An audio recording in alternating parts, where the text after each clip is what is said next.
எந்த வருகின்றவருக்கு நான் என்ன செய்தேன் என்பது நாட்டு மக்கள் தெரியும். பொதுச் செயலாளர் முன்மொழிந்தேன், முதலமைச்சராக முன்மொழிந்தேன். எனக்கு வருகின்ற வாய்ப்பை அவருக்கு ஏற்றுக்கொள்ளும் என்று சொன்னவர். ஆனால் அங்கே மனிதநேயம் அங்கே இல்லை, சமத்துவம் அங்கே இல்லை. உங்களிடத்தில் ஒன்றை சொல்ல விரும்புகிறேன். 50 ஆண்டு கால அரசியல் வரலாற்றில் நான் உழைப்பு எல்லோருக்கும் தெரியும். ஆனால் சாதாரண தொண்டராக கூட இருக்கக்கூடாது என்று உறுப்பினர் உறுப்பை எடுத்தார். என்னோடு இருக்கின்றவர் அத்தனை பேரும் எடுத்தார்.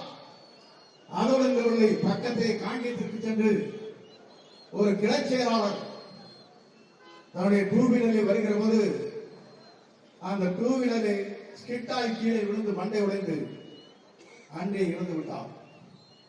அவருடைய மருமகன் அங்கே இருக்கிறார், ஒரு கட்சி பொறுப்பில். அவர் இல்லத்திற்கு சென்று பக்கத்தில் ஒரு 2 செய்தியை கேட்டுவிட்டு அவர் இறந்து விட்டார் என்று கேட்பதற்காக சென்றேன். அவரை பார்த்தவுடன் நீ ஏன் அவரை அனுமதித்தார்?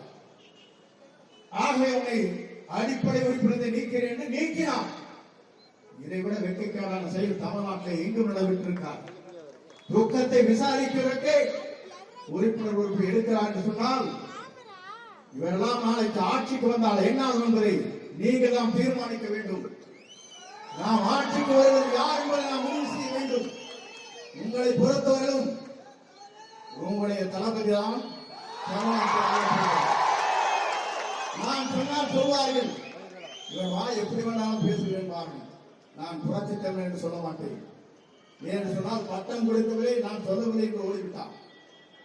ஆகவேதான் நீங்கள் சொல்லுகிறீர்கள் தளபதி என்று நானும் சொல்லுகிறேன். அவர் ஆட்சிக்கு வருவார், தலைமையேற்பார்.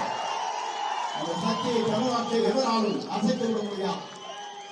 காலங்கள் கணிந்து கொண்டிருக்கிறது, நாட்டில் எண்ணப்பட்டு வருகிறது. டிசம்பர் மாதத்திற்குள் நம்மோடு கூட்டணி வலிமையாக வரும். நம்மோடு இன்னும் பல அமைச்சர்கள், முன்னாள் அமைச்சர் வருவார்கள். நீங்கள் கவலைப்பட தேவையில்லை. உங்களுக்காக நாங்கள் உறுதுணையாக இருப்போம். உங்கள் கருத்தை வலுப்படுத்துவோம். 30 ஆண்டு காலம் நீங்கள் இதற்காக உழைத்திருக்கிறீர்கள். உங்கள் கண்ணீரை துடைப்பதற்கு உங்களோடு உறுதுணையாக நாங்கள் நிற்போம். நீங்கள் கவலைப்பட தேவையில்லை.